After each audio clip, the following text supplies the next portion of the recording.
Every woman has a unique story, and as a journalist, I want to share with you some of the most inspiring ones.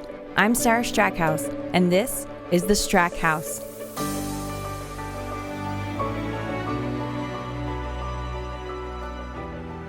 Yes, thank you so much for all joining us in our house where someone has gone through something similar and is now helping others so you can feel like you are not alone. I'm so excited to introduce you to Rosemary Mwangi all the way from Kenya. Rosemary, thank you so much for joining us.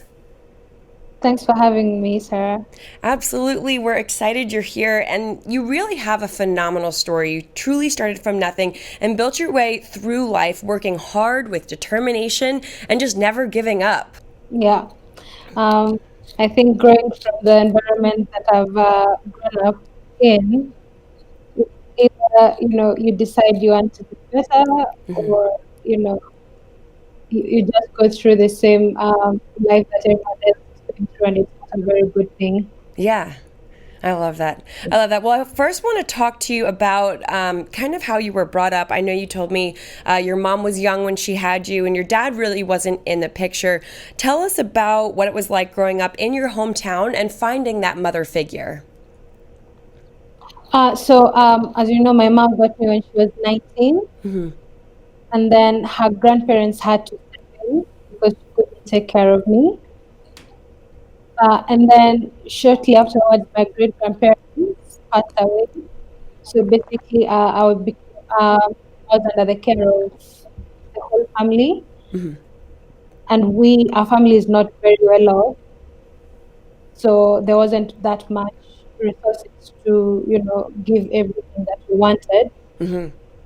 But going to school, because I've always been a teacher's pet. So that's where I basically got my first mother from, quote unquote.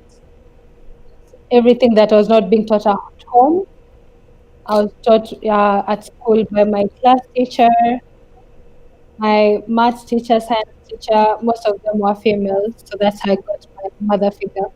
Yeah. Well, and, something else that's amazing that you've done, you're the first in your family to even go to high school. Why was going to high school so important for you and finding that outlet? So, majority of my family members, especially ladies, they got kids at a very young age because no one really, paid much attention to education. So, and then because they didn't see better, the only resolution was to, get pregnant whilst young. Wow. And then the male counterparts would go into alcohol. So growing up, I saw all that, and it was very negative. So I wasn't very sure what I wanted to do with my life, but I knew that's what I didn't want. I didn't want to live like that. Yeah, you decided on another path. So, yeah. Wow. Correct. Yeah. So tell me a little bit about once you graduated high school, wanting to go to college. I know you said that your grandparents, if I'm not mistaken, had left you kind of a plot of land, and a lot of some of the people surrounding you said, well, why don't you just live off of the rent of that land forever? Why do you want to go to college? Yeah. So my great grandparents had some rental houses on a piece of land. And basically everyone in the family was looking into using that money, and it wasn't that much.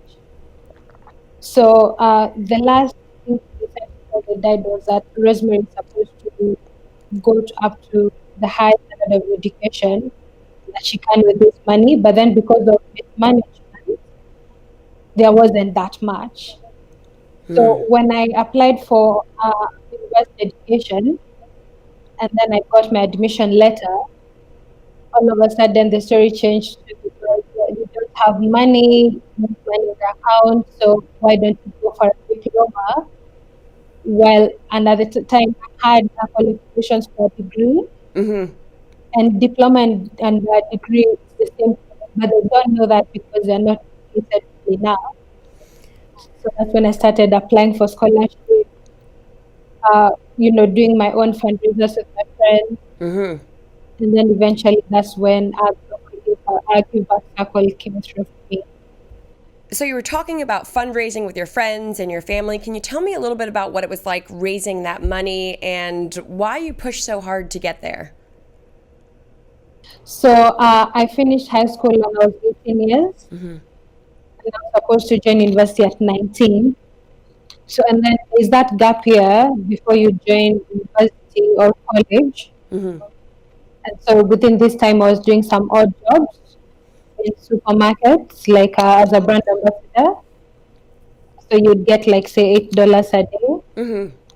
So the first job that I got was a contract for 10 days, and out of that, so the money that I got from that, we used with my friends to organize a fundraiser. So we went to church, spoke to the reverend, and then they gave me the hall for free. So we printed cards, we bought raffle gifts and everything. And then the D-Day comes, other than the friends that I organized this fundraising with, no one else showed up, including family. Well, Anne, I know that you then looked into kind of applying for that scholarship. And even at one point, I know that you said you were propositioned by a man. Yeah, so when I went to church, the reverend was like, there's this guy who is very popular with members of the church. So if you were to organize a second fundraiser with him, then you definitely be more, successful with your effort. So, and I thought nothing of it because it's someone I had grown up respecting. Right. And then he suggested we meet the next day to go in town and go over the details of, the logistics of the next event.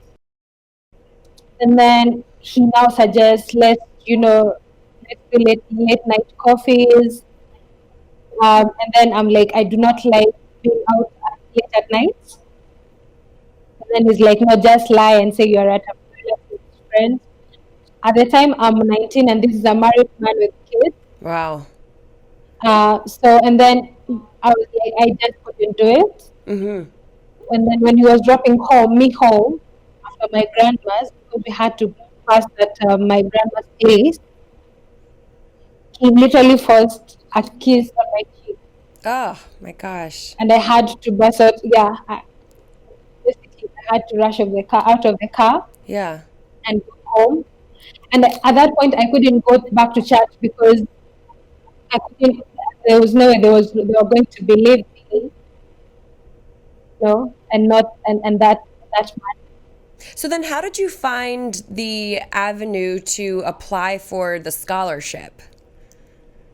So when I did the first fundraising, the Reverend made an announcement in church that there's this young girl who wants to go to school, doesn't have fees, and she has this fundraising she's organizing for herself.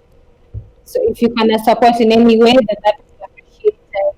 So one of the church members had the secretary call me on one of the weekdays because he was the one who had the opportunity for the scholarships. So they had a secretary call me, and then I went and filled out the application forms. So then, and I know we talked about this before, that 3 months kind of goes by and you don't hear anything and you're feeling kind of down again, and then you got that call. Tell me about hearing the news. So I had literally even forgotten about it. I wasn't hopeful for it. I had tried everything else out, and this one scholarship was so sure it was not going to happen. And then this one day I went to church, and then after church I met with the church member who took me to fill out the form. And he says, I have some news for you. And he says, well, the scholarship you applied, it went through, so you're going to school. How exciting. Yeah. That's incredible. Yeah. So then, what college did you go to again? I went to Kenyatta University. And what was it like walking into the university? I remember you said you had kind of a rush of feeling when you first arrived. The first few weeks, first of all, were hectic because the administration were not that friendly. university. But then one day, after 1 month of enrolling into classes, I was just walking out of the university, and I saw the university name, and I just started crying because I think at that one point it just hit me. I'm finally here after all the hard work. Yeah. Yeah. All your hard work had paid off, and working through it and never giving Yeah. up. And I know that you say that faith is a big part of kind of what brought you through all of this. Can you talk a little bit about that? Yeah. So at 19, and you have this much money required to join school, and I do not know where that is coming from. So it was basically just trying anything, everything. And at the end of the day, having a conversation and say, you see me trying, and this is me trusting that you're going to do something for me.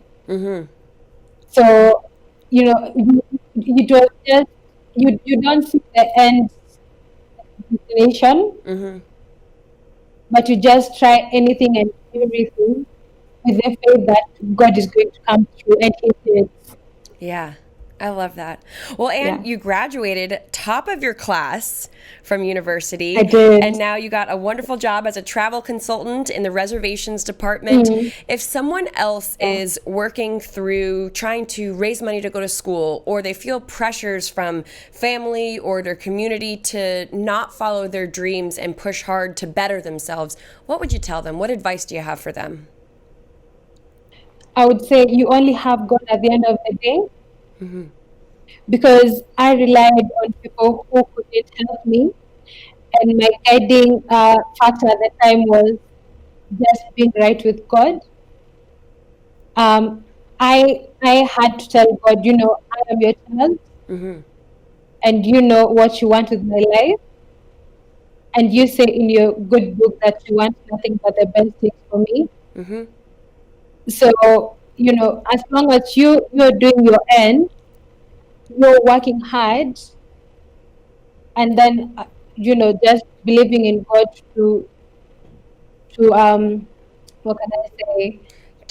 Just to believe in yourself and continue down the path. Yeah. And you talked a lot about the last time we spoke about the important women in your life who kind of stepped in as mother figures, your friends' moms, your teachers. What do you want to say to them? That I thank God for them fully, because of them I never felt like I lacked mother's love. That's wonderful. I can't say I don't know what a mother's love is. They have to do that for me, and they did. Just embrace me and treat me as one of their children. And no one gets the blessing of having that many mother figures, in their lives. So I'll forever be indebted to them. I love that. And that's a good lesson for all of us too. If you're finding that support system wherever it may be. And I know you did the mentorship program also that you met with my mom. That's how I was fortunate enough to kind of meet you. So I'm so thankful that you are now in our lives. And thank you so much for joining us today and giving people inspiration and hope, especially when whatever their situation is, to know that you can push through, work hard, and you can get where you want to be. So thank you. I appreciate you coming on. Thank you so much, Sarah, for having me. Absolutely. And All right. to the Strackhouse family. Yes. You're an honorary Strackhouse now. Thank you so much. All right. Thank you so much. All right. Well, thanks everyone else for joining us. We'll see you next week.